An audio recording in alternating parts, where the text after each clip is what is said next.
Very good afternoon बच्चों। क्या आप मेरी आवाज सुन पा रहे हैं? क्या आप मुझे देख पा रहे हैं बच्चों? जल्दी से एक बार आप मुझे कमेंट सेक्शन में इंडिकेट कर दीजिए। और मैं आपका तहे दिल से हार्दिक अभिनंदन करता हूं फिर से in the magical world of magical lectures of MJ star sir. बच्चों, क्या आप मेरी आवाज सुन पा रहे हैं? क्या आप मुझे देख पा रहे हैं? जल्दी से एक बार आप मुझे कमेंट सेक्शन में इंडिकेट कर दीजिए बच्चों।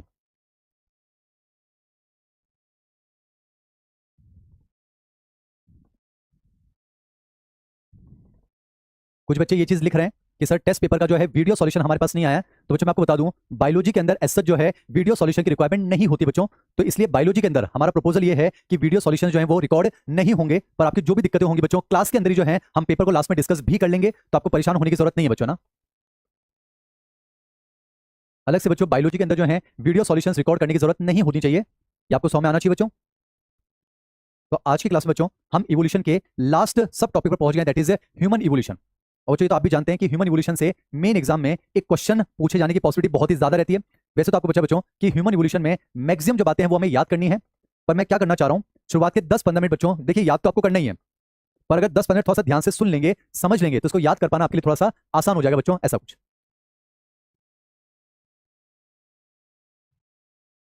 और होपफुली बच्चों मैं उम्मीद करता हूं कि आज हम इवोल्यूशन के लास्ट लेक्चर को डिस्कस कर रहे होंगे। तो पहले 10 से 15 मिनट जो है मुझे आपको जो समझाना है बच्चों, वैसे पूरा रटना है। जैसे कि आप देख पा रहे हैं बच्चों, मुझे याद है, मैंने लिख दिया है।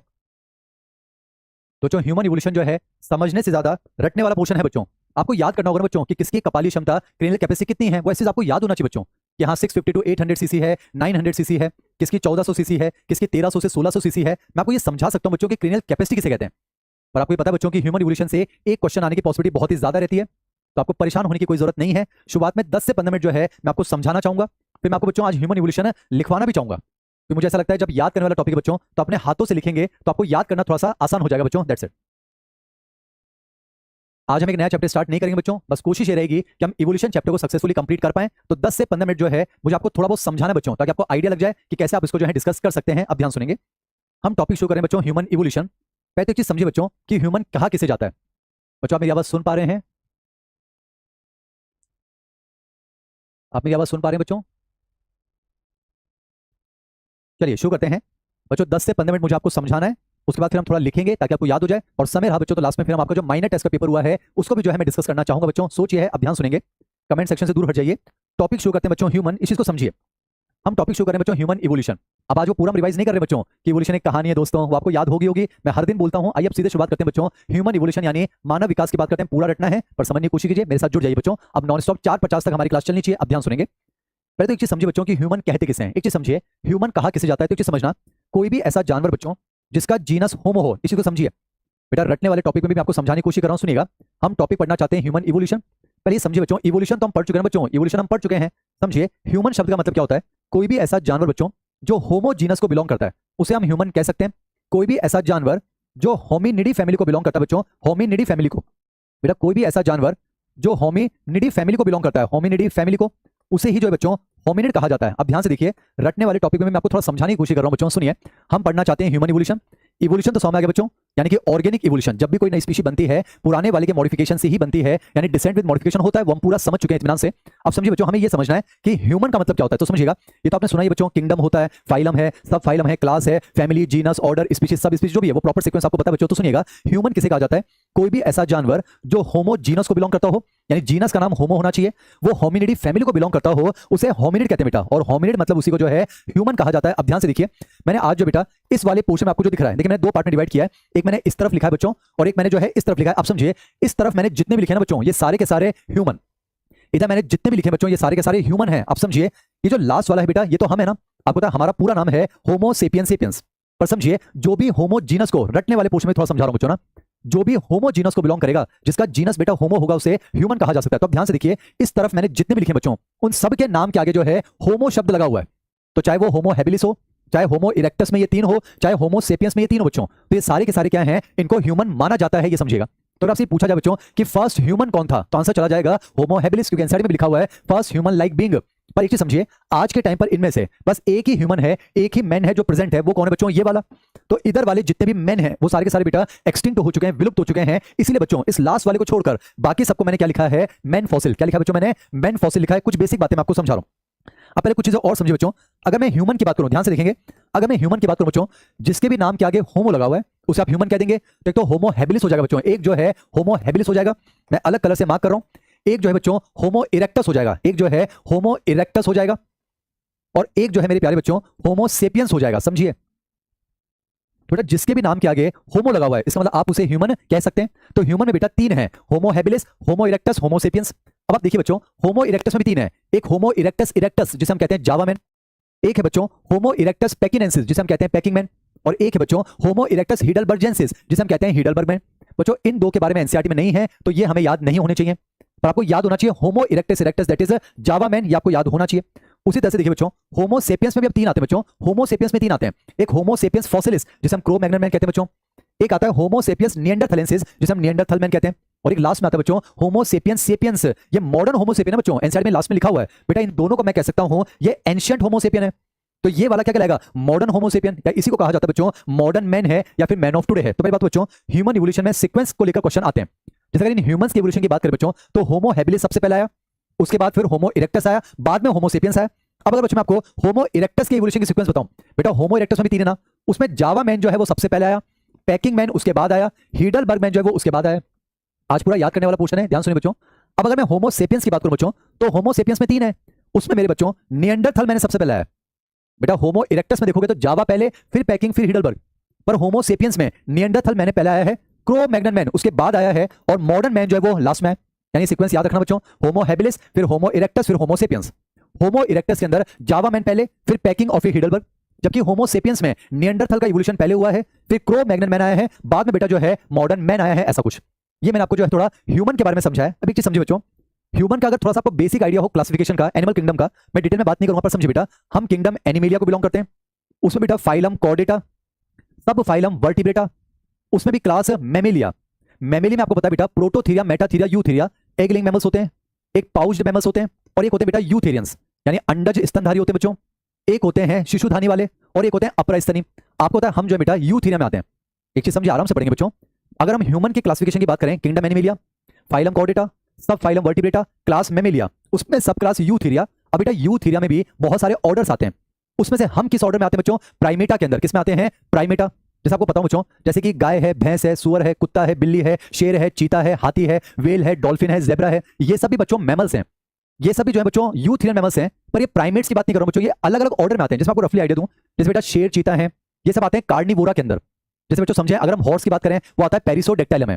जैसे हम चूहे की बात करें रोडेंशिया में, तो समझिए इंसान बेटा किस ऑर्डर में आते हैं, प्राइमेट्स में आते हैं। किस में आते हैं बेटा, प्राइमेट्स के अंदर। आज बच्चों हम ह्यूमन इवोल्यूशन को पढ़ने की कोशिश कर रहे हैं, तो ह्यूमन का मतलब समझा दिया, जिसके भी जीनस होमो है या फिर होमिनिडी फैमिली को बिलोंग करता है उसे होमिनिड यानी ह्यूमन कहेंगे। तो इस तरफ जितने भी लिखे हुए मेरे प्यारे बच्चों ये ह्यूमन है, पर ये वाला आज ह्यूमन अवेलेबल है, बाकी सारे फॉसिल की फॉर्म में देखने को मिलेंगे। ये क्लियर हो गया, ह्यूमन वर्ड तो समझ आ गया, पर अब आपको ह्यूमन का क्लासिफिकेशन भी समझ आ गया बच्चों। किंगडम एनिमेलिया, फाइलम कॉर्डेटा, सब फाइलम वर्टिब्रेटा, फिर उसके बाद जो है क्लास मैमेलिया, सब क्लास यूथीरिया, उसमें हम आते हैं बच्चों ऑर्डर प्राइमेट्स के अंदर। तो आज हम जो है प्राइमेट्स के इवोल्यूशन की सीक्वेंस में आपके सामने रखने जा रहा हूं बच्चों। अब सुनिएगा, इधर जो आपको दिख रहा है ना बच्चों, इस पूरे फ्लो चार्ट में जो व्हाइट कलर से इधर लिखा हुआ है या फिर इधर भी व्हाइट कलर से लिखा हुआ है बच्चों, ये सारे क्या हैं, ये प्राइमेट्स है बच्चों, ये प्राइमेट्स हैं। तो समझिएगा सर, ये मत बोलेंगे सर आपने ह्यूमन का इवोल्यूशन समझाया, तो बेटा मैंने आपको प्राइमेट्स का समझाया। तो इस पूरे फ्लो चार्ट में आप गाय भैंस ढूंढने की कोशिश मत करना बच्चों, वो भी मैमल हैं, प्लेसेंटल मैमल है, पर वो प्राइमेट्स को तो बिलोंग नहीं करते। अब एक चीज समझिए, प्राइमेट्स में कौन कौन आते हैं बच्चों, जैसे कि लीमर है, लॉरिस है, टार्सियर है, मंकीज आते हैं, एप्स आते हैं बच्चों, वन मानुष, ये वानर हैं, और ये कपी हैं, वन मानुष है, और लास्ट में बेटा मानुष आते हैं यानी मनुष्य यानी कि ह्यूमन। तो बेटा अगली स्लाइड पर मैंने जितने भी लिखे हैं सारे क्या है, ह्यूमन है। तो ह्यूमन को मैंने अलग से लिखा है, तो वो तो प्राइमेट है ही से बच्चों। उनके अलावा यहां आपको जो भी दिख रहे हैं बच्चों, लीमर, लॉरिस, टार्सियर, मंकीज हैं, एप्स हैं, ये सभी क्या है बच्चों, ये प्राइमेट्स हैं। पर पहला सवाल तो ये आता है, इन सभी प्राइमेट्स का एंसेस्टर कौन रहा होगा। बेटा एक चीज तो कंफर्म है, ऑर्गेनिक इवोल्यूशन होता है, किसी ना किसी के मॉडिफिकेशन से तो बने होंगे। तो इन सभी प्राइमेट्स का अगर आपसे पूर्वज पूछा जाए तो आंसर होना चाहिए बच्चों ट्री श्रू, दैट्स इट। यानी इस पूरे डायग्राम बच्चों, बस इसको मैंने अलग कलर से लिखा है। तो जो ट्री श्रू है ना बच्चों, यानी वृक्ष पर रहने वाले मंजूरू, जो ट्री श्रू हैं, ये प्राइमेट के एंसेस्टर हैं। मतलब है तो बेटा ये भी मैमल, पर ये प्राइमेट ऑर्डर को बिलोंग नहीं करते होंगे, किसी और ऑर्डर को बिलोंग करते होंगे। तो पहली बात अगर आपसे पूछा जाए कि सभी प्राइमेट मैमल्स का एंसेस्टर कौन रहा होगा, तो आंसर जाएगा बच्चों ट्री श्रू। तो ध्यान रखिएगा ये प्राइमेट एंसेस्टर है, दैट्स इट। तो पहला सवाल तो ये बनता है कि सभी प्राइमेट्स का जो पूर्वज रहा होगा, एंसेस्टर कौन रहा होगा बच्चों, आंसर जाएगा ट्री श्रू यानी कि वृक्ष मंजूरू। अब समझिए, इस फ्लोचार्ट में बच्चों कुछ चीजें आपको याद रखनी होगी। ये बेटा सभी प्राइमेट्स के इवोल्यूशन की सीक्वेंस है, ये सभी प्राइमेट्स के इवोल्यूशन की सीक्वेंस है, जिसमें आपको नाम बता देता हूं बच्चों। जो बातें आउट ऑफ एनसीईआरटी चल जाएंगी उनको भले हम थोड़ा सा इग्नोर कर सकते हैं, पर अगर मकसद 720 है बच्चों, 360 में 360 है, तो जितना आपको याद हो जाए उतना आप याद करना बच्चों। बाकी मैं आपको अलग से बता दूंगा कि कौन सी बातें एनसीईआरटी की हैं, कौन से मॉड्यूल की बातें हैं, वो मैं आपको बताऊंगा। अब सुनिएगा बच्चों, ध्यान से देखिए। इन ट्री शुरू से सभी प्राइमेट्स बने बच्चों। कौन बने हैं? सभी प्राइमेट्स बने हैं। अब सुनिएगा, इधर से निकले पहले प्रो सीमियन एंसेस्टर। ये वर्ड एनसीईआरटी में नहीं है, मॉड्यूल में नहीं है, तो इग्नोर किया जा सकता है, पर समझने में कोई बुराई नहीं बच्चों। इन ट्री शुरू से निकले पहले प्रो सीमियन एंसेस्टर, फिर simian ancestor. Pro simian ancestor से बने लीमर, लॉरिस और टार्सियर। सीमियन एंसेस्टर से न्यू वर्ल्ड मंकी, फिर ancestors of old World monkey, फिर उनसे ओल्ड वर्ल्ड मंकी। फिर बेटा उसके बाद जो है ड्रायोपिथेकस, एनसीईआरटी का वर्ड है। प्रो कंसल जो है बहुत साल पहले एम्स में आ चुका है, पर आप शब्द याद रखेंगे Dryopithecus according to NCERT. Dryopithecus के बाद जो है बच्चों रामापिथेकस, एनसीईआरटी का वर्ड है। मैंने साथ में शिवापिथेकस और कैन्यापिथेकस भी लिख दिया बच्चों, आज ये एग्जिस्ट नहीं करते हैं, फॉसिल हो चुके हैं बच्चों। समझिएगा, नाम देखने को मिल रहा है रामा और शिवा, हिंदुस्तानी नाम है बच्चों, तो इनके जो फॉसिल हैं वो हमें हिमालय पर्वत में शिवालिक हिल से मिले बच्चों, ऐसा कुछ। फिर इनके बाद आया है ऑस्ट्रेलोपिथेकस, और यहीं पर आप देखिए ड्रायोपिथेकस से एप्स एंसेस्टर, और उनसे बने हैं गिब्बन, ओरंगुटान, गोरिल्ला, चिंपांजी। अब एक चीज को समझिएगा बच्चों, ये जो मैंने यहां पर लिखा है बच्चों, ये एप्स के इवोल्यूशन की सीक्वेंस है। मैं यहां पर नंबरिंग भी कर देता हूं, यानी कि सबसे पहले लीमर, उसके बाद लॉरिस, उसके बाद टार्सियर, फिर new World monkey, Old World monkey, फिर गिब्बन है, फिर ओरंगुटान है, गोरिल्ला है, चिंपांजी है, और बाद में अगले पेज पर क्या है, फिर होमिनिड्स है, यानी कि ह्यूमन है। तो पहला सवाल तो ये बनेगा बच्चों, इन सभी प्राइमेट्स का मेन एंसेस्टर कौन है? तो आंसर चला जाएगा ट्री शुरू। अब एक चीज समझिएगा, ये जो मैंने यहां पर नंबरिंग लिखी ना बच्चों, ये इन सभी प्राइमेट्स के इवोल्यूशन की सीक्वेंस है बच्चों। अगर आपसे पूछा जाए कि धरती पर पहला प्राइमेट कौन आया था, तो आंसर चल जाएगा लीमर अकॉर्डिंग टू ऑप्शन। उसके बाद कौन आया? लॉरिस, फिर आया टार्सियर, फिर आया न्यू वर्ल्ड मंकी, फिर आया ओल्ड वर्ल्ड मंकी। यहां शब्दों को लेकर कंफ्यूज नहीं होना है कि सर न्यू वाले पहले कैसे आ गए, ओल्ड वाले बाद में आए। यहां न्यू और ओल्ड का मतलब ये नहीं बच्चों। मैं जब आपको बायो ज्योग्राफी समझा रहा था तब मैंने आपको कहा था, याद कीजिए, मैंने पूरा वर्ल्ड मैप बनाया होगा, मैंने बीच में एक लाइन खींची थी बच्चों, नॉर्थ अमेरिका साउथ अमेरिका एक तरफ था, एशिया अफ्रीका एक तरफ था। याद कीजिए, नॉर्थ अमेरिका साउथ अमेरिका को नई दुनिया कहते हैं और इधर वाली को पुरानी दुनिया। तो यहां जो बंदर मिलते हैं उन्हें ओल्ड वर्ल्ड मंकी कहते हैं, पर इनका जो इवोल्यूशन हुआ है वो न्यू वर्ल्ड मंकी के बाद में हुआ है, ऐसा कुछ। अब समझिए बेटा, तो पहले फिर न्यू वर्ल्ड मंकी, फिर आए ओल्ड वर्ल्ड मंकी, फिर आए एप्स, ये वानर हैं, फिर ये कपी है बच्चों। उनमें भी देखो गिब्बन पहले आया, फिर ओरंगुटान, फिर गोरिल्ला, फिर चिंपांजी, और लास्ट में तो मेरे बच्चों कौन आए हैं? होमिनिड्स आए ना। उसके बाद तो अगले पेज पर आपको जो है होमिनिड्स देखने को मिल रहे हैं, यानी कि ह्यूमन। अब एक चीज को समझिएगा बच्चों, ये जो मैंने आपके सामने लिखी है ना, ये जो मैंने आपके सामने लिखी है, ये प्राइमेट्स के इवोल्यूशन की सीक्वेंस है। कोशिश कीजिएगा ये आपको सीक्वेंस याद हो जाए बच्चों, कोशिश कीजिएगा ये सीक्वेंस आपको याद हो जाए बच्चों। मतलब समझिएगा, सबसे पहले प्राइमेट्स में लीमर आया, फिर लॉरिस आया, पर गलती ना हो जाए बेटा, लीमर से लॉरिस नहीं आया। अगर आप डायग्राम में ध्यान से देख पा रहे हैं, यहां मान लेते एक डॉट है बच्चों, तो यहां कोई एंसेस्टर रहा होगा, उसी से लीमर आया, उसी से लॉरिस आया। इसका मतलब बेटा लीमर से लॉरिस नहीं आया, तो गलती ना हो जाए, यहां जो नंबरिंग लिखी ना बच्चों, ये प्राइमेट्स के इवोल्यूशन की सीक्वेंस है। ये बच्चों प्राइमेट्स के इवोल्यूशन की सीक्वेंस है, ध्यान रखना। यानी कि लीमर के बाद लॉरिस आया, पर लीमर से लॉरिस नहीं आया, यानी 1 के बाद 2 आया, पर 1 से 2 नहीं आया। जैसे बेटा समझो, गोरिल्ला के बाद चिंपांजी आया, गोरिल्ला से चिंपांजी नहीं आया। अब ध्यान से देखो, दोनों किसी ना किसी कॉमन एंसेस्टर से आए। बेटा चिंपांजी के बाद ह्यूमंस आए, पर चिंपांजी से ह्यूमंस नहीं आए। तो आपको बस जो है ये सीक्वेंस याद करने की कोशिश करनी बच्चों, ऐसा कुछ। तो ये बेटा ये प्राइमेट्स के इवोल्यूशन की सीक्वेंस है, पर फिर कह रहा हूं, 1 के बाद 2 आया है, 1 से 2 नहीं आया। बेटा समझो, न्यू वर्ल्ड मंकी के बाद ओल्ड वर्ल्ड मंकी आए, न्यू वर्ल्ड मंकी से ओल्ड वर्ल्ड मंकी नहीं आए। ऐसी गलती नहीं करनी बच्चों ना, तो ध्यान रखेंगे ना। तो ये प्राइमेट्स के इवोल्यूशन की सीक्वेंस है। ऐसा मैं आपको इसलिए कह रहा हूं बच्चों, क्योंकि अगर ये सीक्वेंस आपको याद होगी ना, तो आप वैसे क्वेश्चन कर लोगे, आप वैसे क्वेश्चन कर लोगे कि कौन है जो ह्यूमन के ज्यादा क्लोज रिलेटिव है, कौन है जो ह्यूमन के ज्यादा निकट संबंधी है। बेटा समझिए, निकट संबंधी का मतलब क्या है? वो हमसे ज्यादा कैरेक्टर में सिमिलरिटी शो करेगा। जैसे अब आप मुझे सोच के बताना, आपको कमेंट सेक्शन से दूर रहना है, बस आप जो है आंसर समझ में आ रहा है नहीं आ रहा है। जैसे फॉर एग्जांपल, अगर मैं आपसे ये पूछ लूं बच्चों, अगर मैं आपसे ये पूछ लूं कि बंदरों में और एप्स में हमारे ज्यादा क्लोज रिलेटिव कौन है, तो आंसर जाएगा बच्चों एप्स। आप समझिए, इसका मतलब ये नहीं है कि एप से ह्यूमन का इवोल्यूशन हुआ है, नहीं बच्चों। अगर आप ध्यान से देखो, चाहे वो एप्स हो चाहे ह्यूमन हो, इनका कभी ना कभी कॉमन एंसेस्टर था जिसका नाम है ड्रायोपिथेकस। आप ध्यान से देखो बच्चों, आप देखो बेटा, ड्रायोपिथेकस से ही सारे एप्स बने ये वाले, और ड्रायोपिथेकस से आगे चलकर अगले पेज पर जो है ह्यूमन बने बच्चों। यानी कि Dryopithecus was the common ancestor of apes and man. ये तो समझ आ रहा है बच्चों, यानी एप्स से मैन नहीं आए, पर एप्स के बाद मैन आए हैं। बार बार एक ही चीज बोल रहा हूं बच्चों, ध्यान सुनिएगा। अगर मैं इसलिए कह रहा हूं, अगर ये सीक्वेंस आपको याद होगी ना बच्चों, बस सिर्फ सीक्वेंस याद रखनी है, आपको डॉट्स याद नहीं रखना है। ये जो बेटा इंडिविजुअल डॉट से याद नहीं रखना है, बस ये सीक्वेंस आपको याद अगर हो जाएगी, तो ऐसे क्वेश्चन आप कर लोगे ना बच्चों कि कौन जो है ह्यूमन के ज्यादा क्लोज रिलेटिव था। जैसे मैं आपको एग्जांपल समझाऊं बेटा, अगर सिर्फ बंदरों की बात देखें, तो जो ओल्ड मंकी है वो हमारे ज्यादा क्लोज रिलेटिव है as compare to New World. इसका मतलब ये हुआ बच्चों कि ओल्ड मंकी जो है वो हमसे ज्यादा कैरेक्टर में सिमिलरिटी शो करते हैं इनकी तुलना में। चलिए मैं आपको एग्जांपल बताऊं, ये जो न्यू वर्ल्ड मंकीज होते हैं बच्चों, इनकी औरतों के अंदर मेंस्ट्रुअल साइकिल नहीं है। जो ओल्ड वर्ल्ड मंकीज होते हैं, इनकी फीमेल में मेंस्ट्रुअल साइकिल होती है, हमारी फीमेल में मेंस्ट्रुअल साइकिल होती है। तो आपने देखा, ये हमसे ज्यादा कैरेक्टर में सिमिलरिटी शो कर रहा है as compare to New World monkey. तो बेटा अगर ये सीक्वेंस याद रहेगी तो थोड़ा बहुत आपको याद रहेगा बच्चों, ऐसा कुछ। तो अगर आपसे पूछा जाए बंदरों में, वानर और कपी में, वानर और वन मानुष में, मंकीज और एप्स में हमारे ज्यादा क्लोज रिलेटिव कौन है, तो आंसर जाएगा एप्स। इससे ये पता चल रहा है बच्चों कि एप्स हमारे ज्यादा क्लोज हैं। इसका मतलब कभी ना कभी एप्स का और ह्यूमन का कोई कॉमन एंसेस्टर रहा होगा, और रहा है ना बच्चों ड्रायोपिथेकस। तो इसी के कैरेक्टर इसमें भी गए हैं और इसी के आगे चलकर ह्यूमन में बच्चों। तो आपको समझ आ रहा है बच्चों, यानी कि बंदरों और एप्स में देखा जाए तो हमारे ज्यादा क्लोज रिलेटिव कौन है, वो एप्स होगा बच्चों। चलो अगर आपसे पूछा जाए which is the closest ape to the human, तो आंसर चल जाएगा चिंपांजी। बेटा एप्स में अगर देखा जाए तो हमारे सबसे ज्यादा क्लोजेस्ट कौन है, वो चिंपांजी होगा ना बच्चों। यानी कि इन सभी एप्स में अगर देखा जाए तो बेटा चिंपांजी इंसानों से बहुत ज्यादा कैरेक्टर में सिमिलरिटी शो करता है, ऐसा कुछ ये मैंने आपको समझाया। अब एक चीज समझिए बच्चों, इससे ये तो पता चल रहा है कि बंदरों की तुलना में अगर देखा जाए तो एप्स हमारे ज्यादा क्लोज रिलेटिव है। वैसे बच्चों इसका मतलब ये नहीं है कि एप से ह्यूमन का इवोल्यूशन नहीं, इसका मतलब ये है एप्स के बाद ह्यूमन का इवोल्यूशन हुआ है।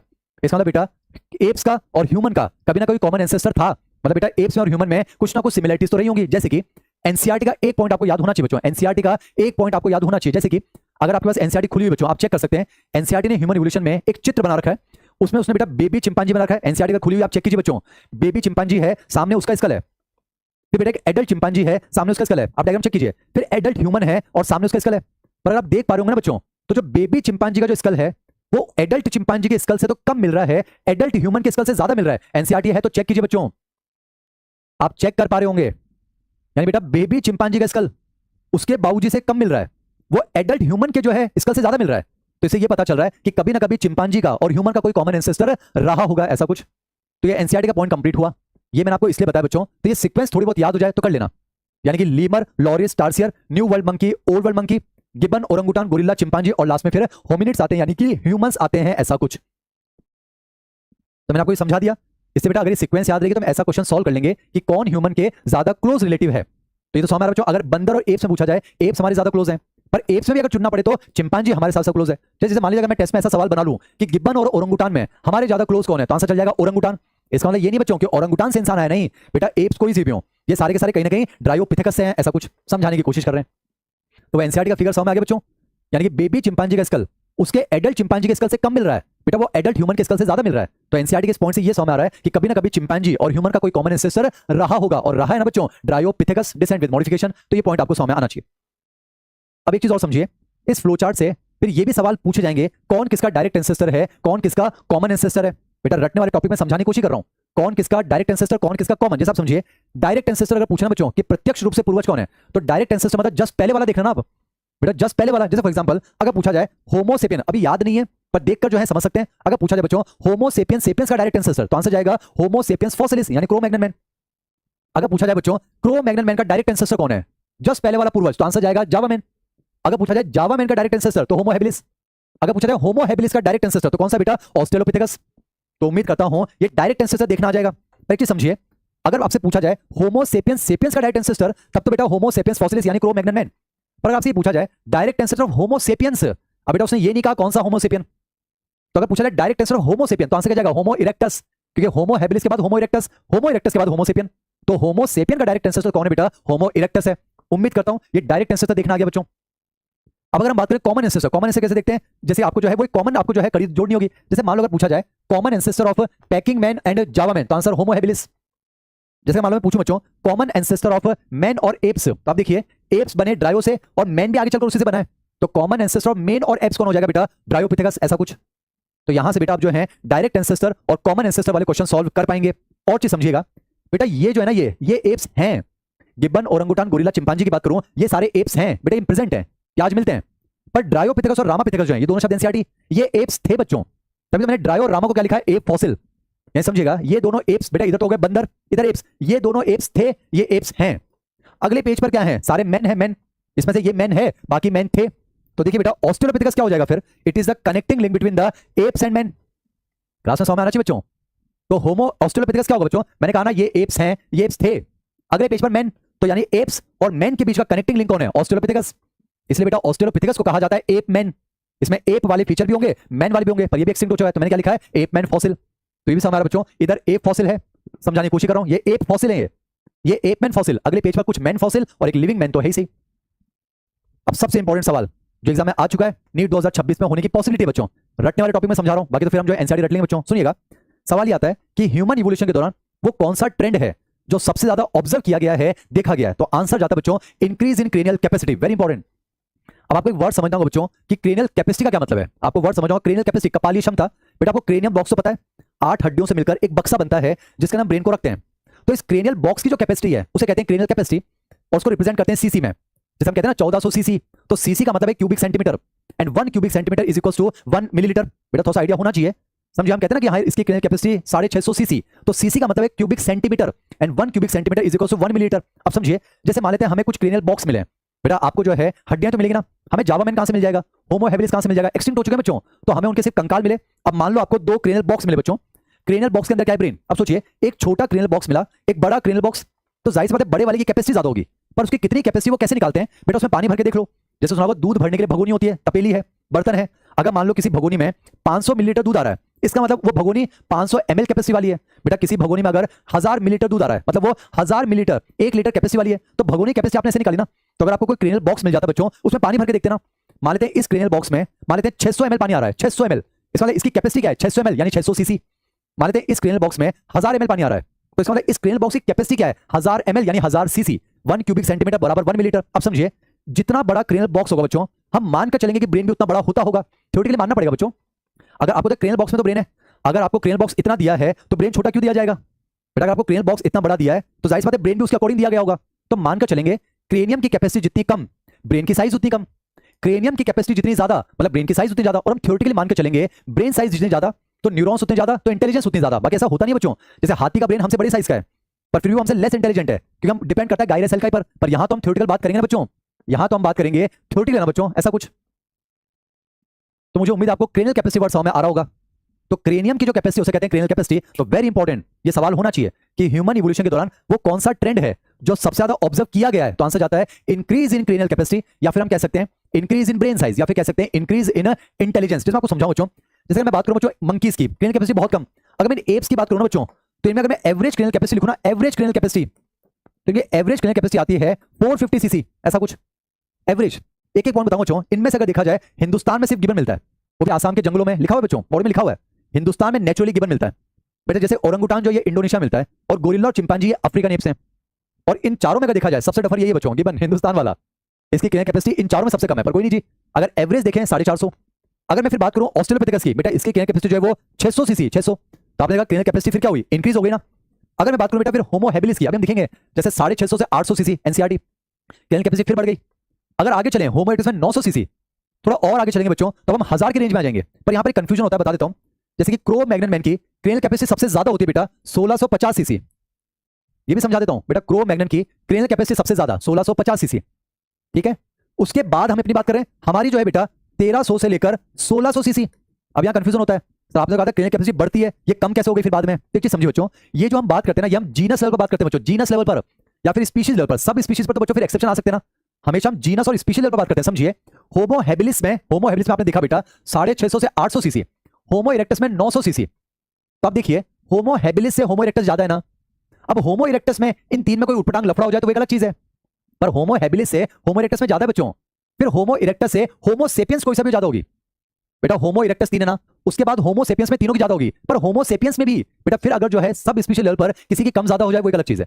तो हम यहाँ पर बच्चों क्रेनियल कैपेसिटी जो हम रूल की बात करें ना, वो हम जीनस या स्पीशीज लेवल पर बात करते हैं। तो आपने क्या देखा कि एप्स में 450 सीसी, ऑस्ट्रेलोपिथेकस 600, फिर 800 सीसी, फिर 900 सीसी, फिर हम जो है 1000 की रेंज में आ चुके हैं। तो सबसे इंपॉर्टेंट सवाल मेरे प्यारे बच्चों, सबसे इंपॉर्टेंट सवाल कि ह्यूमन इवोल्यूशन के दौरान वो कौन सा ट्रेंड है जो सबसे ज्यादा देखा गया है। तो आंसर जाता है इंक्रीज इन क्रेनियल कैपेसिटी, या फिर हो सकता है इंक्रीज इन ब्रेन साइज, या फिर हो सकता है इंक्रीज इन इंटेलिजेंस। अगर ये ऑप्शन में ना मिले तो, अगर ना मिले तो फिर सेकंड प्रेफरेंस होगी रिडक्शन इन जॉ साइज। ये ध्यान रखना बच्चों, क्योंकि जैसे जैसे इवोल्यूशन हुआ है जो जबड़ा है उसकी साइज कम होती गई है। जैसे आपने देखा एनसीईआरटी का फिगर, आपने देखा एडल्ट चिंपांजी, उसका फोरहेड तो यहां है, उसका जॉ काफी आगे, पर जैसे जैसे इवोल्यूशन बेटा जॉ जो है वो रिड्यूस होते चला गया, और आज आपको पता है हमारा जो जॉ है वो फोरहेड के लगभग पैरेलल रेंज में पहुंच चुका है। तो वेरी इंपॉर्टेंट सवाल, वेरी इंपॉर्टेंट सवाल एग्जाम में आ चुका है बच्चों, रटने वाले टॉपिक में भी समझाने की कोशिश कर। तो सबसे इंपॉर्टेंट सवाल तो याद रखेंगे कि ह्यूमन इवोल्यूशन के दौरान वो कौन सा ट्रेंड है जो सबसे ज्यादा देखने को मिला है। तो आंसर जाएगा बच्चों इंक्रीज इन क्रेनियल कैपेसिटी, या फिर इंक्रीज इन ब्रेन साइज, या इंक्रीज इन इंटेलिजेंस। ये ऑप्शन में ना हो तो फिर आप आंसर लगाएंगे क्या, that is reduction in jaw size. अब बेटा मैं चाहता हूं कुछ बातें मैं आपको लिखवा देता हूं, तो मैं बोलूंगा और आप लिख लेंगे। क्या आप तैयार हैं? जल्दी से मुझे एक बार आप यस सर लिखकर इंडिकेट कर दीजिए। बाकी समझने वाला पोर्शन हो चुका है, बस अब लिखना है, आपको रिवाइज करना है। एनसीईआरटी 100% कवर करेंगे, मेरा ये चार्ट पड़ जाइएगा और आप जो नीट के क्वेश्चन को सॉल्व कर पाएंगे बच्चों, बहुत मेहनत से बनाए। बाकी एक लाइन समझाऊंगा, एक लाइन समझाऊंगा, परेशान ना हो। जैसे वो लैंग्वेज को लेकर कुछ बात होगी वो भी बताऊंगा, पहले एक बार हम ह्यूमन इवोल्यूशन कंप्लीट तो कर ले बच्चों। तो मैं आपको बस कुछ बातें लिखवाऊंगा, जल्दी से मुझे बताइए कि आपको मेरी आवाज सुनाई दे रही है। मैं लिखवाऊंगा, क्या आप नोट कर लेंगे? जल्दी से बताइए बच्चों। और एक स्टेटमेंट 2 बार बोलूंगा, आपको जल्दी सुनना है और उसको लिख लेना बच्चों। शुरू करें बच्चों, चलिए मैं बोलता हूं। हेडिंग लिखिए ह्यूमन इवोल्यूशन। पहले 2-3 बातें लिख लेते हैं, फिर ये चार्ट आप बनाएंगे, फिर इसमें मैं आपको एनसीईआरटी लिखवाऊंगा बच्चों। ऑफलाइन की दुनिया ऑनलाइन में देने की कोशिश कर रहे हैं ना। सुनिए, हेडिंग है ह्यूमन इवोल्यूशन। एक स्टेटमेंट 2 बार बोलूंगा, दोबारा रिपीट नहीं करूंगा बच्चों ना। हेडिंग है ह्यूमन इवोल्यूशन। अब कुछ पॉइंट्स लिख रहे हैं पहले ना। पहला पॉइंट लिखिए, पहला पॉइंट लिखिए, पहला पॉइंट लिखिए, the most observable slash remarkable slash significant trend during human evolution is. जल्दी से लिखेंगे बच्चों, द मोस्ट ऑब्जर्वेबल। मैं बैठ जाता हूं बच्चों, बस अब मुझे बोलना है बच्चों, मैं चेयर पर बैठ गया हूं, बस बोलना है और आप लिख लीजिए। हेडिंग है बच्चों ह्यूमन इवोल्यूशन। पहला पॉइंट लिखिए, the most observable slash remarkable slash significant trend during human evolution is. The most observable slash remarkable slash significant trend during human evolution is. पहला ऑप्शन, पहला option increase in cranial capacity. बच्चों पहला option increase in cranial capacity slash brain size slash intelligence. ये पहला option है बच्चों, increase in cranial capacity slash brain size slash intelligence. इसी में दूसरा ऑप्शन लिखिए, अब दूसरा ऑप्शन लिखिए, reduction in jaw size, reduction in jaw size. वापस बोल रहा हूं बच्चों, the most remarkable slash observable slash significant trend during human evolution is.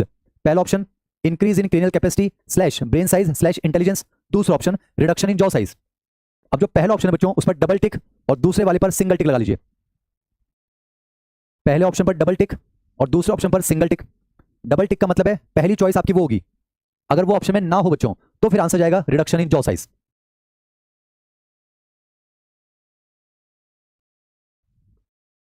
अगला पॉइंट लिखिए, कुछ स्पेशल पॉइंट लिखा रहा हूं पहले। अगला पॉइंट लिखिए, common ancestor of apes and man.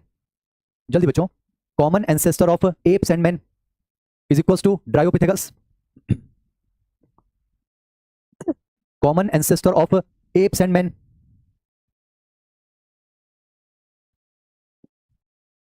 Common ancestor of apes and man, आगे ड्रायोपिथेकस। अगला point, connecting link between apes and man, connecting link between apes and man, connecting link between apes and man, answer Australopithecus.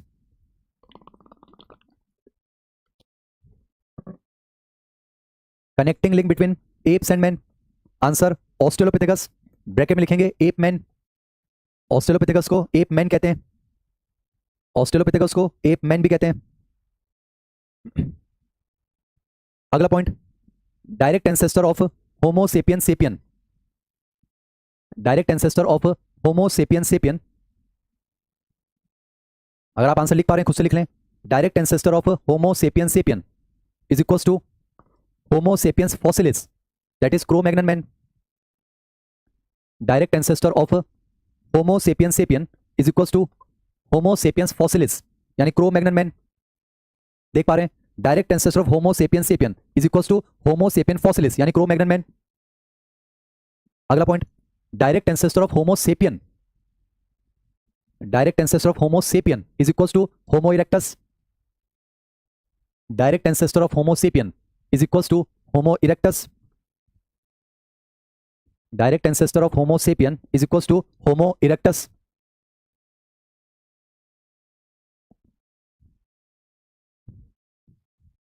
अब आपको क्या करना है बच्चों वो भी सुनिए। ऐसे जो है आप अपनी नोटबुक लेंगे बच्चों, देखिए रटने वाला टॉपिक है, अपने हाथों से लिखेंगे, आपको याद होगा बस।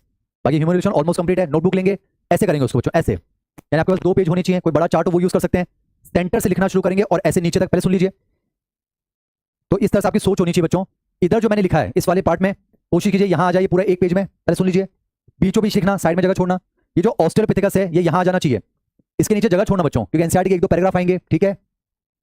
ठीक है बच्चों, तो ऐसा कुछ। फिर जो है अगले पेज पर, अगले पेज पर ये वाला पूरा पोर्शन लिखिए, अगले पेज पर ये पूरा पोर्शन आ जाएगा, यानी ऐसे सीक्वेंस चलेगी बच्चों ना, पूरा ऐसा कुछ। कोशिश कीजिएगा यहाँ ऑस्ट्रेलोपिथेकस और यहाँ तक जो है ये होमो वाली चीजें आ जाएंगी, ठीक है? इनके बगल में जगह छोड़ना। मैं आपको एक चीज बता दूं, यहाँ पर आप सीधे पैकिंग मैन लिख लेना, यहाँ हीडलबर्ग मैन, यहाँ नियंडरथल मैन, यहाँ जावा मैन, यहाँ क्रो-मैग्नन, और ये पूरा लिख लेना। कि बच्चों आपकी एनसीईआरटी में होमो इरेक्टस पैकिनेंसिस तो है ही नहीं, होमो इरेक्टस हीडलबर्जेंसिस तो है ही नहीं, ये नाम भी नहीं है बच्चों। होमो इरेक्टस सेपियंस नियंडरथलेंसिस नहीं है, सीधे नियंडरथल मैन है। होमो सेपियंस फॉसिलिस नहीं है, सीधे क्रो-मैग्नन मैन है। होमो इरेक्टस इरेक्टस नहीं है, सीधे जावा मैन है। तो मैं आपको बच्चों यहाँ पर टोटल जो है मैं आपको 5 मिनट का समय दे रहा हूँ, मोर देन सफिशिएंट है बच्चों। तो जल्दी से ये फ्लो चार्ट एक बार आप बना लीजिए। फिर इसके आप बिल्कुल सेंटर में बनाएंगे बच्चों, सेंटर में। फिर इनके दोनों तरफ जो है मैं आपको सिर्फ और सिर्फ एनसीईआरटी लिखवा दूंगा, ऐसा कुछ। एग्जैक्ट 5 मिनट दे रहा हूँ बच्चों मैं आपको। उसके बाद फिर हम लिखना शुरू करेंगे। मैं आपको बता दूंगा कौन सा पॉइंट एनसीईआरटी का है, कौन सा मॉड्यूल का है। इसके लिए मैं आपको 2.5 मिनट दे रहा हूँ बच्चों, और 2.5 मिनट अगले के लिए। लिखना फास्ट है। साहिबा लिख रही है, सर ऐसा लग रहा है आपसे ऑफलाइन ही पढ़ रहे हैं। और बात सही है बच्चों, पूरी मेहनत कर रहे हैं। ऑफलाइन के बच्चों को भी लिखवाया है, आपको भी लिखवा रहा हूं, क्योंकि याद करना है।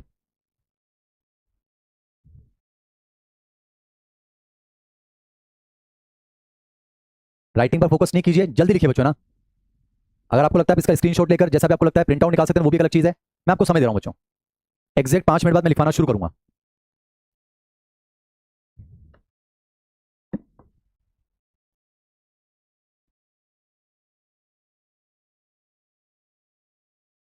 बच्चों हम इवोल्यूशन आज कंप्लीट करना चाह रहे हैं, तो राइटिंग स्पीड थोड़ी फास्ट। ये फ्लो चार्ट बना लीजिए।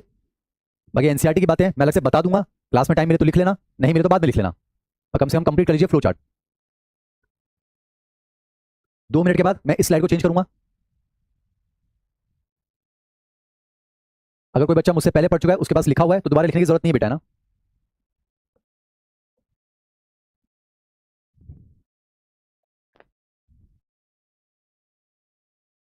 जैसे जैसे आप लिख लें, मुझे यहाँ लिखते जाएं कि कंप्लीट हो गया, डन, नेक्स्ट स्लाइड, कुछ भी आप लिख सकते हैं। टाइम वेस्ट नहीं बच्चों, तुरंत बताएंगे।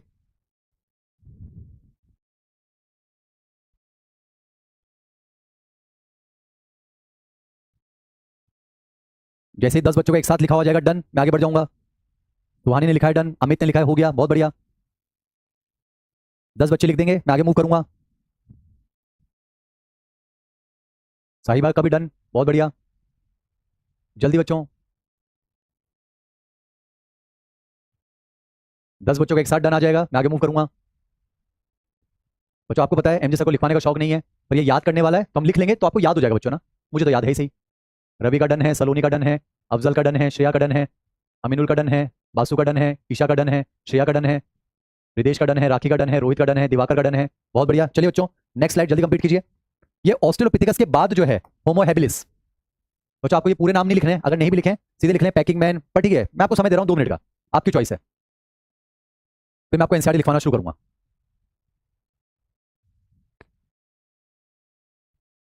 आपकी आत्मा जानती बच्चों, इतना बेहतरीन इवोल्यूशन आज से पहले आपको 100 में नहीं आया है। एक बार ये भी आप लिख लें तो मुझे जल्दी से लिख देंगे डन सर। फिर मैं आपको एनसीईआरटी और मॉड्यूल के इंपॉर्टेंट पॉइंट्स यहाँ पर लिखवाऊंगा। बस मेरे फ्लो चार्ट आप पढ़ जाना बच्चों, एनसीईआरटी की रीडिंग लगा जाना, नीट का क्वेश्चन हो जाएगा। इस टॉपिक के लिए आपको मॉड्यूल नहीं पढ़ना पड़ेगा।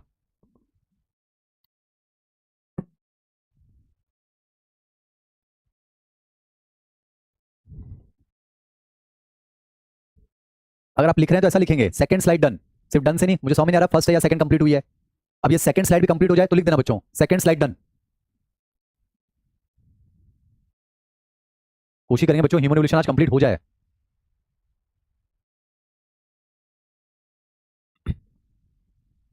शिवम बेटा आपका कमेंट हमें शो हो रहा है, परेशान होने की जरूरत नहीं है, जल्दी से।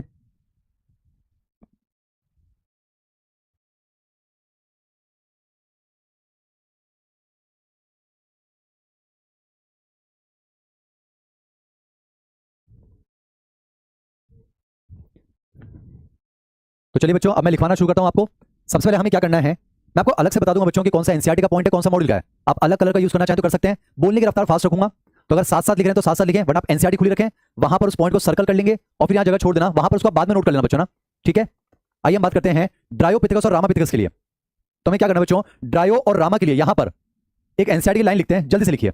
ये जो लाइन है बच्चों ड्रायोपिथेकस और रामापिथेकस के लिए, जल्दी से लिखेंगे, ठीक है बच्चों। ड्रायो और रामा के लिए, ड्रायोपिथेकस और रामापिथेकस के लिए एनसीईआरटी की लाइन मैं बोलना शुरू करता हूं, जल्दी लिखिए बच्चों ना। अगर आपके पास एनसीईआरटी खुली हुई है, वहां वो लाइन पढ़ लीजिए, मार्क कर लीजिए और याद रखना उसको कहां लिखना है। बाकी हम रफ्तार से बोलेंगे। आइए शुरुआत करते हैं ड्रायो और रामा। यहां पर एक लाइन लिखिए बच्चों ना, ड्रायो और रामा के लिए लाइन लिखिए, लिखिए about 15 MYA। As it is NCERT line है बच्चों, अल्फाबेट भी चेंज नहीं कर रहा हूं। ड्रायो और रामा के लिए कॉमन लाइन लिख रहे हैं बच्चों ना, जल्दी से लिखिए। About 15 million years ago, comma, primates called Dryopithecus and Ramapithecus were existing. ST NCERT बोल रहा हूं बच्चों। ड्रायो और रामा के लिए यहां पर एक लाइन लिखिए, शॉर्ट में लिखिए बच्चों ना। मेरा एक पेज याद कर लीजिए, एनसीईआरटी पढ़ लीजिए, नीट का क्वेश्चन सॉल्व। ड्रायो और रामा के लिए लाइन लिखवा रहा हूं, अब कमेंट सेक्शन से दूर हो जाइए, जल्दी लिखिए। About 15 million year ago, comma, primates called Dryopithecus and Ramapithecus were existing. About 15 million year ago, NCERT देख लो बच्चों, वहां से भी लिख सकते हो, वही बोल रहा हूं। About 15 million year ago, comma, primates called Dryopithecus and Ramapithecus were existing, full stop. They were hairy, hairy, उनके शरीर पर घने बाल थे, क्योंकि याद करो ये एप्स थे बच्चों, शरीर पर घने बाल थे। They were hairy and walked like, walk का past form walked, they were hairy and walked like gorillas and chimpanzees. क्योंकि बच्चों ये थे तो एप्स ही ना, तो इनके शरीर पर घने बाल थे और ये गोरिल्ला और चिंपांजी की तरह चला करते थे। गोरिल्ला और चिंपांजी की तरह चलने का क्या मतलब बच्चों? सेमी इरेक्ट पोस्चर, हाथ जो है वो जमीन पर टच हुआ करते थे और ऐसे चलते थे। एज इट इज एनसीईआरटी बच्चों, एनसीईआरटी खुली हुई है, उसमें देख कर भी लिख सकते हैं। एक बार फिर बोलूंगा, ड्रायो और रामा के लिए NCERT line, about 15 million years ago, comma, primates called Dryopithecus and Ramapithecus were existing, full stop. They were hairy and walked like gorillas and chimpanzees.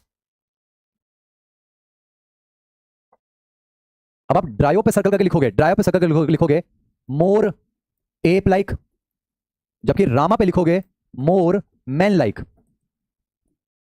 बेटा थे तो दोनों एप्स ही, पर आप देखो ना जो रामा है क्लोज रिलेटिव टू मैन, तो ये ज्यादा एप जैसा था, ये ज्यादा मैन जैसा था। तो ड्रायो और रामा के लिए कंप्लीट।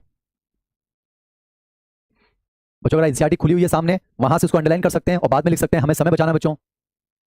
तो वापस बोल रहा हूं, about 15 million year ago, comma, primates called Dryopithecus and Ramapithecus were existing, full stop. They were hairy and walked like gorillas and chimpanzees. Dryopithecus was more ape-like, whereas Ramapithecus was more man-like. ऐसा कुछ कोशिश करो याद हो जाए।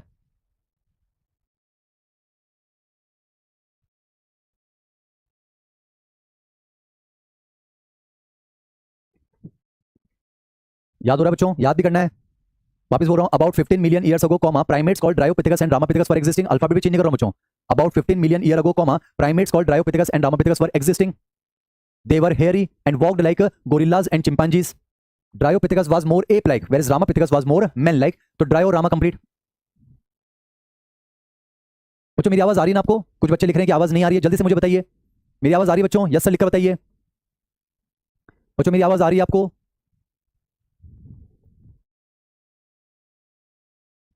बच्चों मेरी आवाज आ रही है? बच्चों मेरी आवाज आ रही है आपको?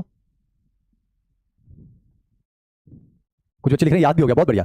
चलिए बच्चों हम ऑस्ट्रेलोपिथेकस के लिए लिखते हैं।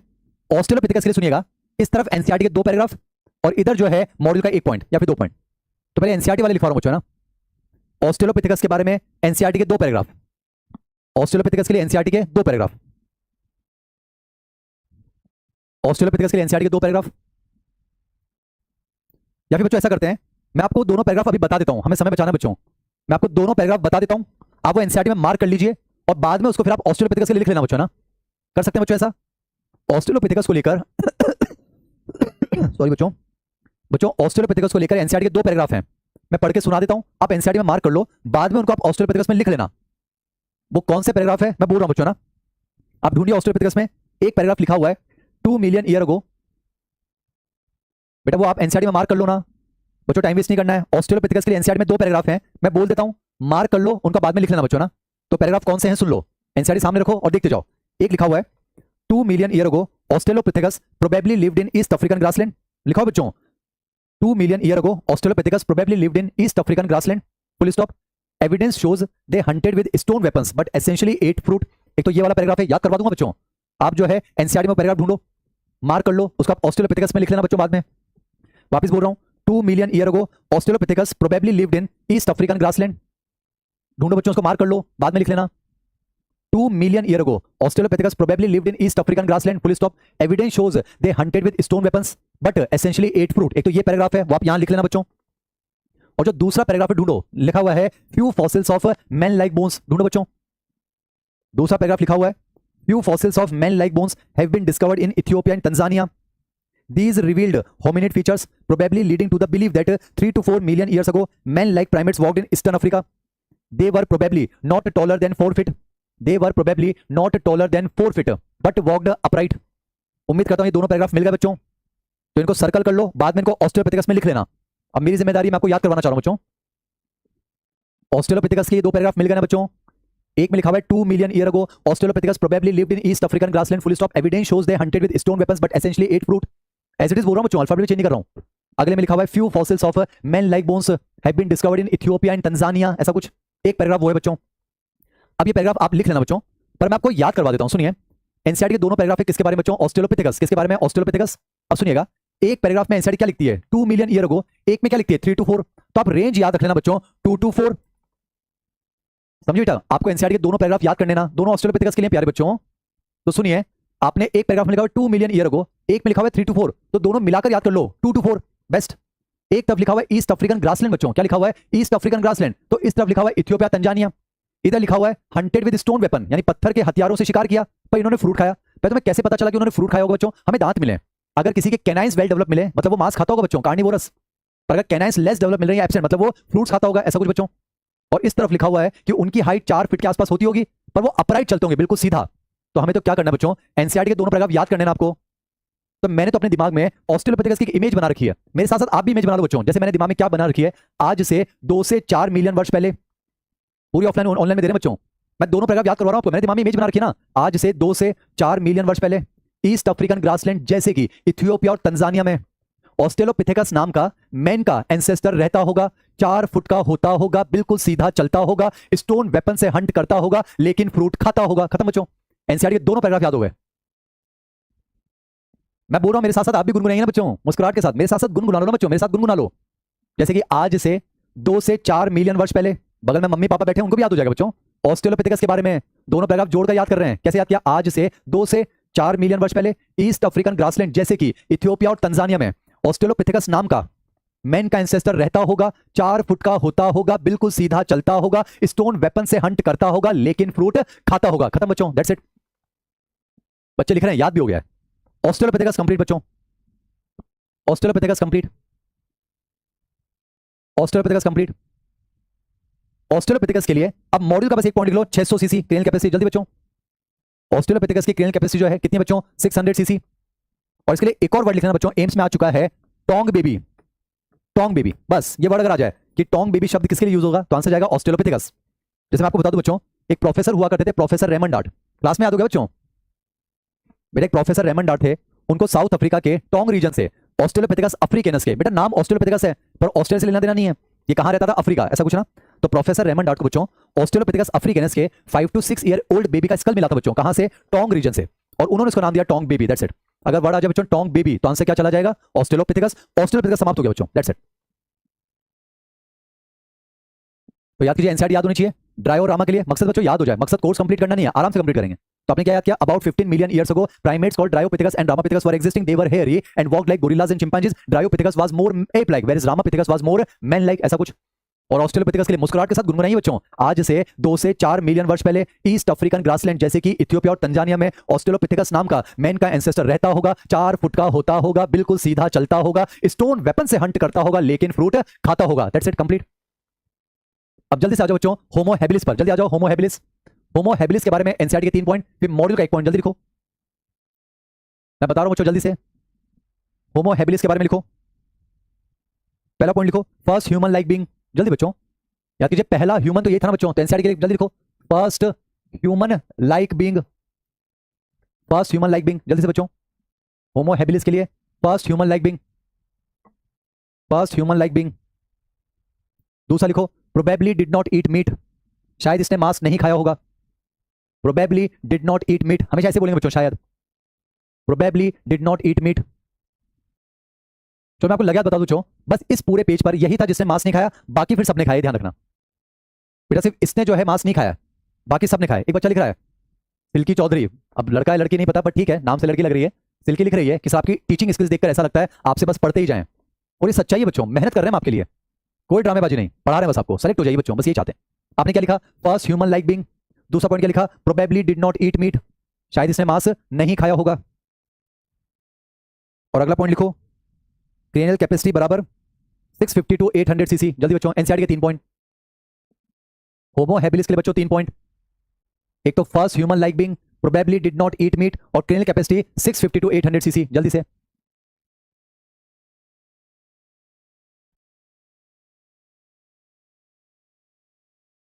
तो होमो हैबिलिस के बारे में एनसीईआरटी के 3 पॉइंट हो गए बच्चों, ठीक है। 3 पॉइंट याद रखना, first human like being, probably did not eat meat, और cranial capacity 650 to 800 CC.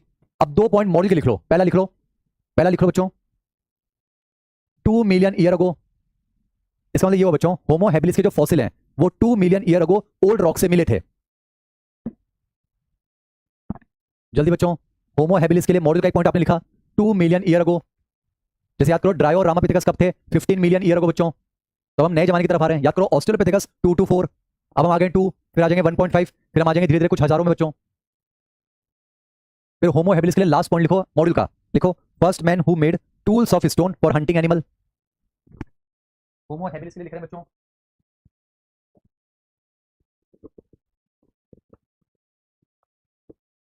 Homo habilis के लिए मॉड्यूल का पॉइंट फर्स्ट मैन, याद कीजिए पहला मैन तो था ही ना बच्चों, फर्स्ट ह्यूमन लाइक बीइंग।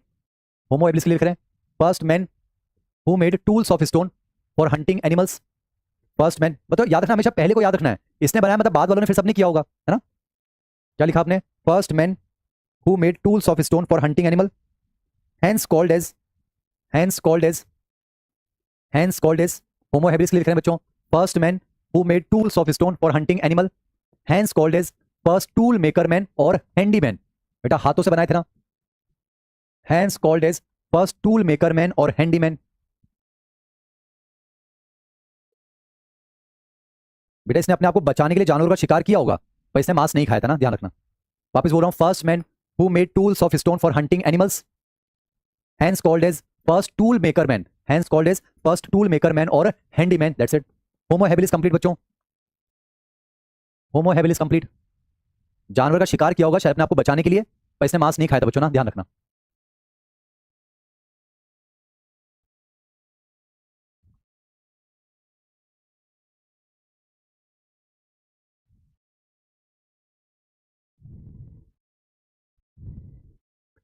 चलिए बच्चों, अब हम बात करते हैं होमो इरेक्टस के बारे में।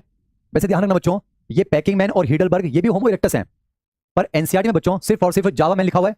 तो नीट में अगर बच्चों होमो इरेक्टस आ जाए तब किसको मानकर चलेंगे? जावा मैन को। That's it. और देखो बेटा, ये होमो इरेक्टस इरेक्टस है, जावा मैन।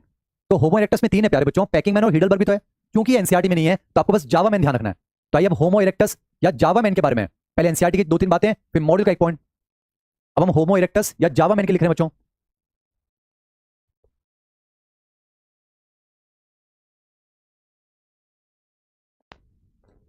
चलिए बच्चों, जावा मैन के लिए लिखते हैं, लिखिए एग्जिस्टेड अबाउट 1.5 मिलियन ईयर्स अगो। जल्दी लिखिए।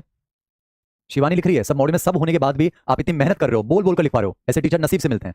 रियलाइज कीजिए बच्चों इस चीज को, सिर्फ कहने की बात नहीं है, अपने मुंह में मिट्टू बनने की बात नहीं है। हमें पता है हम बहुत मेहनत करते हैं ईमानदारी से, तो आप भी करो बच्चों। होमो इरेक्टस या जावा मैन के लिख रहे हैं बच्चों, होमो इरेक्टस या जावा मैन के लिख रहे हैं। तो लिखिए आप एग्जिस्टेड अबाउट 1.5 मिलियन ईयर्स अगो। मैं आपको समय दे रहा हूं बच्चों ताकि याद हो जाए, आप रिजल्ट देना, सिंपल सी बात है। याद करो ये 15 मिलियन ईयर अगो। याद करो बच्चों, हम नए जमाने की तरफ आ रहे हैं ना। ड्रायो रामा 15 मिलियन, फिर याद करो हम आ गए थे होमो हैबिलिस पर, याद कीजिए 2 मिलियन, अब आ गए 1.5। ऑस्ट्रेलोपिथेकस 2 to 4 था इसे, याद करो 15 मिलियन, 2 to 4, फिर 2, फिर 1.5, धीरे धीरे हम हजारों में आ जाएंगे ना, नए जमाने की तरफ आ रहे हैं बच्चों। तो आप जावा मैन के लिए लिख रहे हो, लिखो जावा man existed about 1.5 million years अगो। जल्दी बच्चों, एग्जिस्टेड अबाउट 1.5 मिलियन ईयर्स अगो। अगला पॉइंट, प्रोबेबली एट मीट, शायद इसने मांस खाया होगा। प्रोबेबली एट मीट, मैं आपको बता चुका हूं, होमो हैबिलिस को छोड़ दो, बाकी फिर सबने मांस खाया बच्चों। तो होमो इरेक्टस जावा के लिए लिख रहे हैं, पहला point existed about 1.5 million years अगो। दूसरा प्रोबेबली एट मीट। अगला क्रेनियल कैपेसिटी बराबर 900 सीसी, क्रेनियल कैपेसिटी बराबर 900 सीसी, क्रेनियल कैपेसिटी बराबर 900 सीसी। अगला बच्चों, it's fossils discovered in Java in 1891। जावा में है ना बच्चों, इसके फॉसिल जावा में मिले थे 1891 में, जावा इंडोनेशिया में बच्चों ना।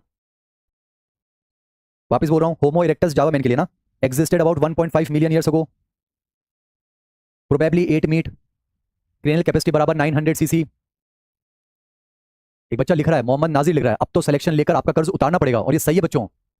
पेरेंट्स बहुत मेहनत करते हैं, हम जैसे टीचर चुनिंदा ही हैं बच्चों हिंदुस्तान में, बहुत मेहनत कर रहे हैं। कर्ज उतारना तो पड़ेगा बच्चों, और कैसे उतारोगे? अपना बेस्ट देकर। सिलेक्शन होगा नहीं होगा बच्चों वो बात की बात है, पर कोई गिल्ट तो नहीं होना चाहिए ना कि हमने बेस्ट नहीं दिया। तो हम टीचिंग के बाद कोई गिल्ट नहीं रखते बच्चों, मेहनत से पढ़ा रहे हैं आपको। होमो इरेक्टस जावा मैन के लिए क्या लिख रहे हो आप? आपने लिखा existed about 1.5 million year ago, probably 8 meat, cranial capacity बराबर 900 cc, it's fossils were discovered in Java in 1891। It's fossils were discovered in Java in 1891। और बेटा जावा मैन के लिए अलग से क्रेनियल कैपेसिटी ऐसी भी लिखी जा सकती है, 800 से 1000 सीसी। इसका मतलब एवरेज क्या है? 900 सीसी। बेटा जावा मैन के लिए हम ऐसे भी तो लिख सकते हैं ना, 800 to 1000 सीसी, तो एवरेज तो क्या आ रहा है? 900 सीसी। That's it. अब जावा मैन के लिए बच्चों मॉडल का एक पॉइंट लिख लो जल्दी से। ये पहला आदमी था जिसने आग लगा दी थी बच्चों। हाँ, आग, पत्थर घिस घिस के आग आग लगाई थी बच्चों इसने, फायर, तभी तो मांस खाना शुरू हुआ ना। तो जावा मैन के लिए मॉडल का एक पॉइंट लिखो जल्दी से। First man who use fire. Java man के लिए बच्चों मॉडल का एक पॉइंट। जावा मैन के लिए मॉडल का एक point, first man who use fire for hunting, protection and cooking. Java man के लिए एनसीईआरटी में चेक कर लेना बच्चों, 1981 है। कहीं अगर कुछ करेक्शन हो, करेक्शन कर लेना। 1981 है बच्चों ना। क्या लिखा आपने? First man who use fire for hunting, protection and cooking. तो यहां पर बच्चों होमो इरेक्टस कंप्लीट।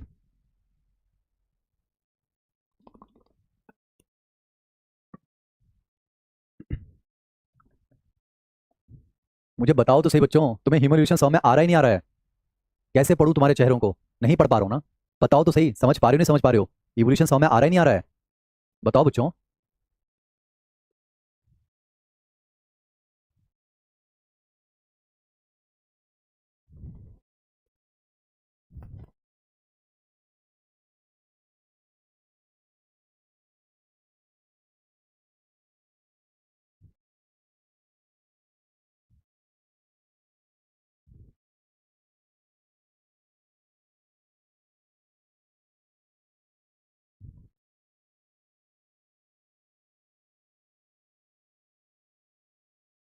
जावा मैन के लिए ध्यान रखना बच्चों, 1891 है। शायद हिंदी के एनसीईआरटी में 1981 है, तो करेक्ट आंसर जाएगा 1891। ठीक है बच्चों। तो बेटा होमो इरेक्टस जावा मैन कंप्लीट हुआ। अब हम बात करते हैं नियंडरथल मैन के बारे में ना। पहले नियंडरथल आया, फिर क्रो मैग्नन, और फिर ये। बेटे काम करते हैं, मैं बस आपको पॉइंट्स बता देता हूं, आप एनसीईआरटी देख के लिख लेंगे ना उसको। कोशिश करते हैं बच्चों ह्यूमन इवोल्यूशन आज कंप्लीट हो जाए। ठीक है, तो नियंडरथल के पॉइंट्स बता देता हूं। क्रो मैग्नन के बारे में एनसीईआरटी का एक पैराग्राफ है, और इस मॉडर्न मैन के बारे में एनसीईआरटी की दो तीन बातें हैं। तो मैं बता देता हूं बच्चों, आप एनसीईआरटी से जो है एक बार उसको देख लीजिए बच्चों ना। कोशिश करते हैं बच्चों कि चैप्टर कंप्लीट हो जाए, अगली क्लास में नया चैप्टर शुरू कर पाएंगे ना। तो बस मैं आपको बता देता हूं बच्चों, एक बार आप चेक कर लीजिए नियंडरथल के बारे में जो मैं बोल रहा हूं।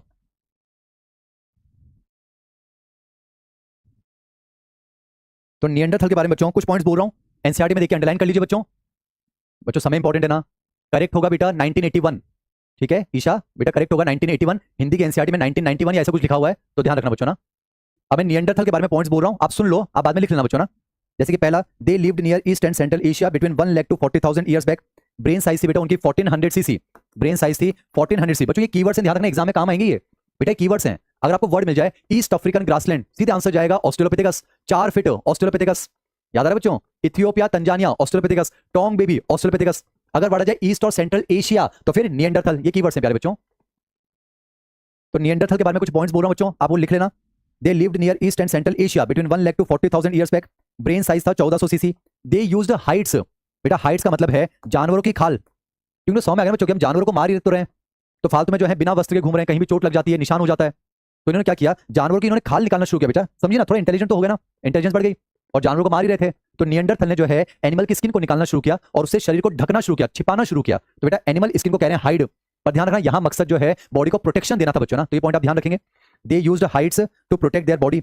और एक और बच्चों, इनका कोई साथी अगर मर जाता था तो उसको रेस्पेक्ट के साथ दफन करते थे बच्चों ना, दफन करते थे।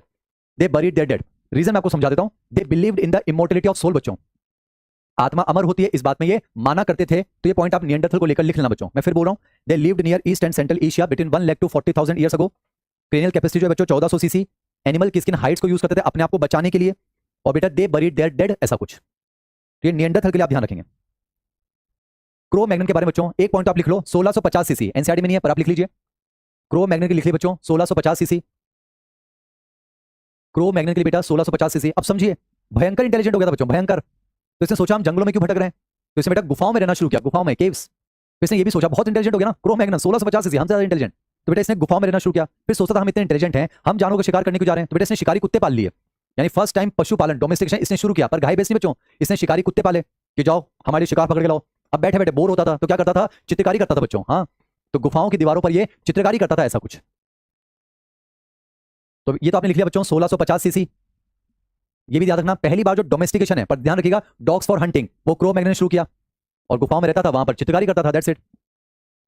अब क्रो मैग्नन के लिए बच्चों एनसीईआरटी का एक पैराग्राफ है, बेटा एनसीईआरटी का एक पैराग्राफ है, वो आप एनसीईआरटी से लिख लेना। वो क्रो मैग्नन के लिए लिखा हुआ ऐसा, pre historic cave art developed 18,000 years अगो। एक बार वो पॉइंट चेक कर लो बच्चों, क्रो मैग्नन के लिए वो आएगा, वो पॉइंट आप लिख लेना बच्चों। प्री हिस्टोरिक केव आर्ट, गुफाओं में चित्रकारी, प्रो ऐतिहासिक गुफाओं में चित्रकारी, prehistoric cave are developed 18,000 years ago. बच्चों उनकी बनाई हुई चित्रकारी आज हिंदुस्तान में देखने को मिलती है। आंसर में लिखा हुआ है such cave paintings by prehistoric man can be seen at Bhimbetka rock shelter in Raisen district of Madhya Pradesh. तो ये जो पूरा पॉइंट है बच्चों चित्रकारी को लेकर ये क्रो मैग्नन के लिए है, आप ये लिख लेना बच्चों। फिलहाल बच्चों आप एनसीईआरटी में अंडरलाइन कर सकते हैं, इसको आप लिख लेना। Prehistoric cave are developed 18,000 years ago. Alphabet change नहीं कर रहा हूं बच्चों। Prehistoric cave are developed 18,000 years ago. Such cave paintings by prehistoric man can be seen at Bhimbetka rock shelter in Raisen district of Madhya Pradesh, ऐसा कुछ। Last में बच्चों homo sapien sapien यानी मॉडर्न होमो सेपियन के बारे में कुछ बातें हैं, वो पैराग्राफ आप लिखना बच्चों, है ना। जैसे आपको मिलेगा ड्यूरिंग आइस एज, आपको मिलेगा बच्चों during ice age between 75,000 to 10,000 years ago modern homo sapien arose. It arose in Africa and moved across continents and developed into distinct races. एक काम बच्चों इसने बेहतरीन किया and I am proud of it. खेती बाड़ी की शुरुआत की है बच्चों और उसी पर हिंदुस्तान चल रहा है ना, जय जवान जय किसान। बेटा एग्रीकल्चर की शुरुआत किसने की है? मॉडर्न होमो सेपियन ने, यानी हमने की है बच्चों, आज से 10,000 साल पहले एनसीईआरटी। और बेटा जब खेती बाड़ी की शुरुआत हो गई तो अपनी फसल को अब देखना भी पड़ेगा, तो वहां पर ह्यूमन का सेटलमेंट भी जो है वो स्टार्ट हो गया, उसने जो है बसना शुरू कर दिया ना बच्चों, ऐसा कुछ। तो ये एनसीईआरटी का पॉइंट है, आप इसके बारे में मेंशन कर लेंगे। और इसकी केयर कैपेसिटी जो है बेटा 1300 से लेकर 1600 सीसी। कितनी बच्चों? 1300 से लेकर 1600 सीसी।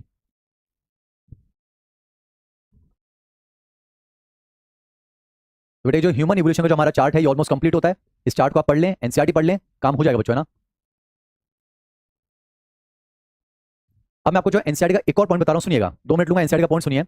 एनसीईआरटी में पॉइंट लिखा बच्चों, अमंग द इंडिविजुअल स्टोरीज, मैं आपको बोल देता हूं बच्चों, एनसीईआरटी में लिखा हुआ है कि अगर आप इंडिविजुअल स्पीशीज की इवोल्यूशन की कहानियां पढ़ोगे ना बच्चों, तो उसमें सबसे दिलचस्प कहानी किसकी है? ह्यूमन इवोल्यूशन की। एनसीईआरटी की लाइन बच्चों, जैसे कि बच्चों अगर आपको घोड़े की इवोल्यूशन की कहानी आप पढ़ोगे, बेटा एनसीईआरटी में जो एक्सरसाइज में लिखा हुआ है बच्चों, एनसीईआरटी में लिखा हुआ है अगर आप घोड़े की इवोल्यूशन की कहानी पढ़ोगे बच्चों तो सीक्वेंस आपको याद होनी चाहिए, क्योंकि एनसीईआरटी की एक्सरसाइज का क्वेश्चन है।